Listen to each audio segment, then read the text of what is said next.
Irán lanzó una torpille mortal contra el USS Gerald Ford. Nadie lo vio venir, ni el P-8.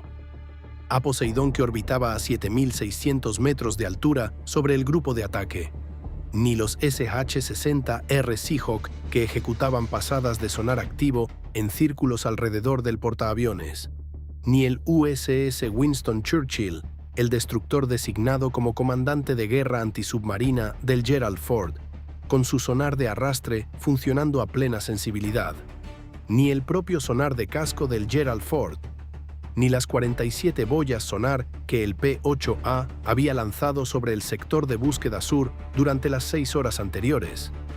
Nadie detectó al submarino de clase Fateh Iris Hamse antes de que disparara. Aquella mañana, el sonar de casco del Gerald Ford detectó una torpedo en el agua, no un submarino, una torpedo ya en marcha, ya bloqueada, ya a 1.100 metros del casco del Gerald Ford y acercándose a 40 nudos. A 40 nudos, 1.100 metros representan 54 segundos. La tripulación del Gerald Ford disponía de 54 segundos. Así fue como un submarino iraní se acercó lo suficiente para disparar una torpedo contra el portaaviones más avanzado del mundo sin ser detectado. ¿Y qué ocurrió durante esos 54 segundos? El submarino de clase Fateh es el vessel submarino más capaz de Irán, 527 toneladas en inmersión, 48 metros de eslora, propulsión diésel eléctrica que, únicamente con energía de baterías, produce una firma acústica que se aproxima al nivel de ruido ambiental del propio océano. Por debajo de una capa termoclina, esa frontera entre las aguas cálidas de la superficie y las aguas frías de las profundidades que refleja hacia arriba los impulsos sonar, el Fateh se vuelve prácticamente invisible para el sonar pasivo que opera sobre él. El Iris Hamse llevaba 11 días en el agua.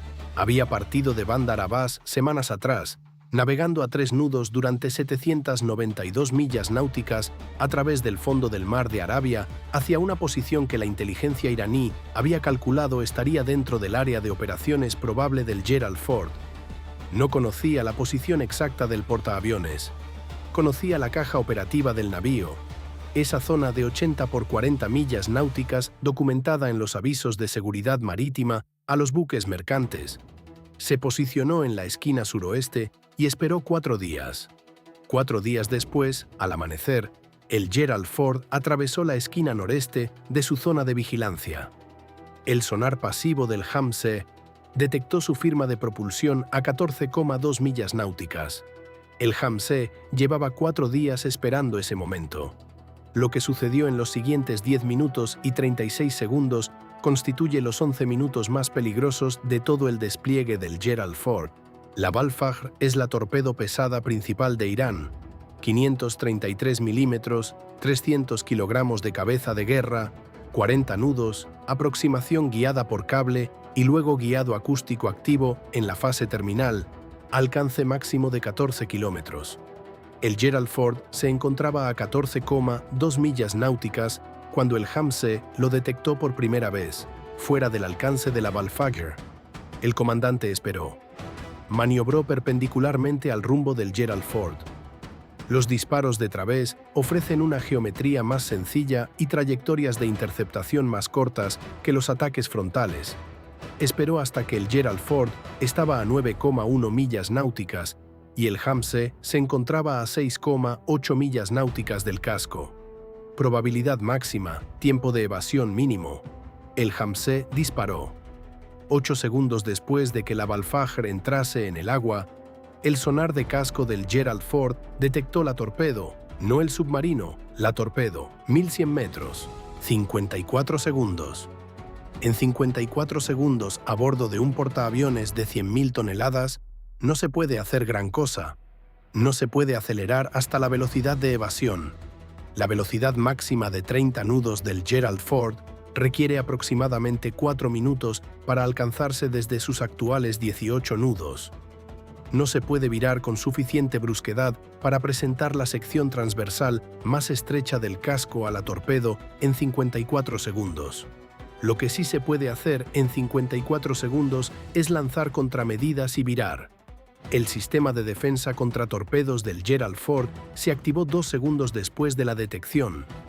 El sistema lanzó automáticamente 2 señuelos de torpedo acústicos, AN-SLQ-25 Nixie, dispositivos acústicos que se arrastran detrás del buque mediante cables, generando una firma sonora diseñada para imitar el ruido de propulsión del portaaviones y atraer el buscador acústico de la torpedo lejos del casco. Simultáneamente, 4 segundos después de la detección, el oficial de guardia ordenó todo el timón a la izquierda y la potencia máxima disponible. El Gerald Ford inició un giro cerrado a la izquierda, presentando su popa a la torpedo entrante, ofreciendo así su sección transversal más estrecha e intentando aumentar la distancia tan rápidamente como fuera posible. La fase de guiado por cable de la Balfagr concluyó 43 segundos después del disparo, cuando el cable alcanzó su longitud máxima. El buscador acústico activo de la torpedo se activó en ese mismo instante, pasando de la aproximación guiada por cable al guiado acústico autónomo, buscando la firma de propulsión más intensa en el agua. Había 2 firmas. El casco del Gerald Ford, 100.000 toneladas de acero moviéndose por el agua a 20 nudos, generando un ruido de propulsión considerable. Y el señuelo Nixie, un pequeño dispositivo acústico que generaba una firma artificial diseñada para ser más intensa y más atractiva que el blanco real. El buscador de la Balfagr evaluó ambas firmas durante 4,2 segundos. Entonces la torpedo viró a la izquierda hacia el Nixie. El señuelo se encontraba a 180 metros detrás de la popa del Gerald Ford, remolcado por su cable a la velocidad del portaaviones. La Balfagr redujo la distancia que la separaba del Nixie a 40 nudos. 52 segundos después de que la torpedo entrase en el agua, 2 segundos antes de que hubiera alcanzado la posición original del Gerald Ford, la Balfagr detonó contra el señuelo Nixie. La cabeza de guerra de 300 kilogramos explotó en el agua a 180 metros detrás de la popa del Gerald Ford. La onda de presión submarina alcanzó el casco del Gerald Ford 1 segundo después, con una fuerza suficiente para sentirse en todo el buque.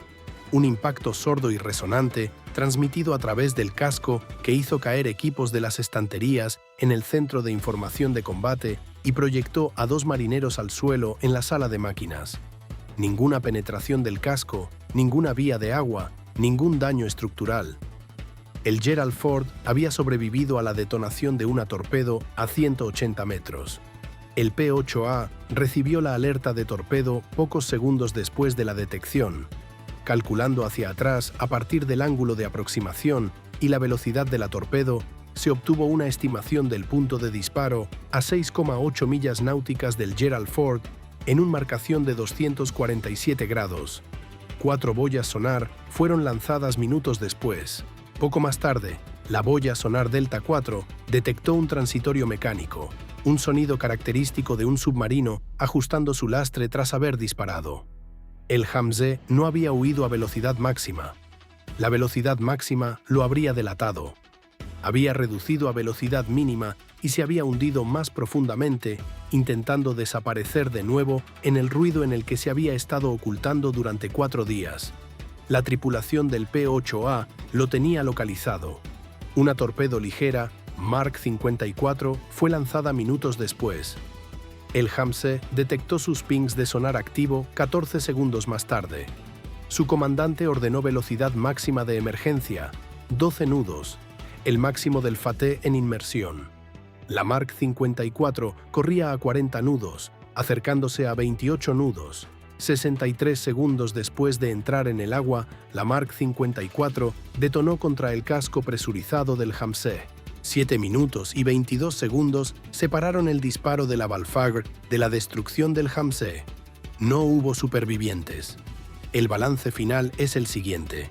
Irán, Iris Hamze, submarino de clase Fateh, 11 días de tránsito, 4 días de espera, una torpedo Balfagr disparada a 6,8 millas náuticas, torpedo detonada a 180 metros de la popa del Gerald Ford después de que el señuelo Nixie atrajera el buscador acústico. Hamze destruido por la torpedo Mark 54 del P-8, a 7 minutos y 22 segundos después del disparo. Ningún superviviente.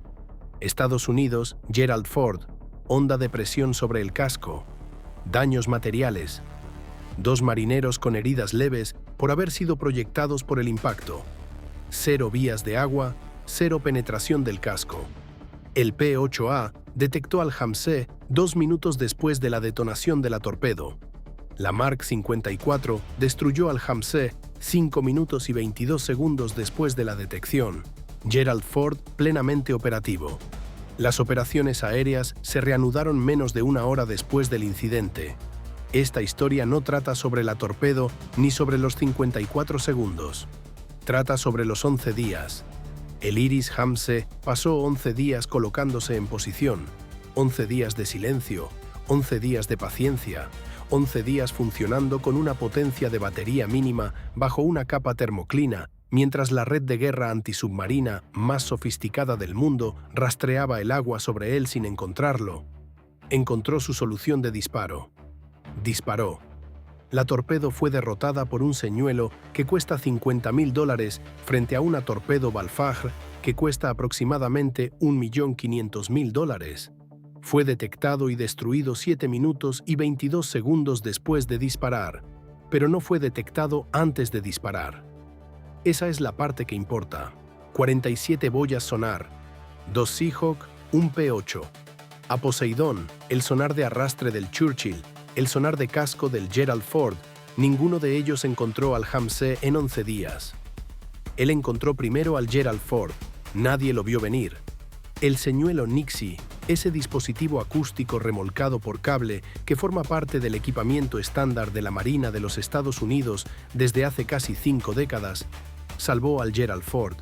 No las boyas sonar, no los Seahawk, no el sonar de arrastre. Una tecnología de casi medio siglo de antigüedad que costó $50.000 y se arrastraba detrás del portaaviones mediante un cable. El portaaviones más avanzado del mundo fue salvado por el truco más antiguo del arsenal defensivo. ¿Cree usted que los 11 días que el Iris Hamse pasó sin ser detectado dentro del perímetro de guerra antisubmarina del Gerald Ford antes de disparar demuestran que los submarinos diésel eléctricos que navegan en silencio bajo una termoclina representan una amenaza que ningún grupo de ataque de portaaviones puede neutralizar de manera fiable? ¿O bien el hecho de que el señuelo Nixie derrotara a la Balfagr y el P-8A destruyera al Hamse 7 minutos después de que disparara demuestra que la defensa en capas funciona incluso cuando la primera capa falla por completo? Deje su respuesta en los comentarios. El poder real no se anuncia, se estudia.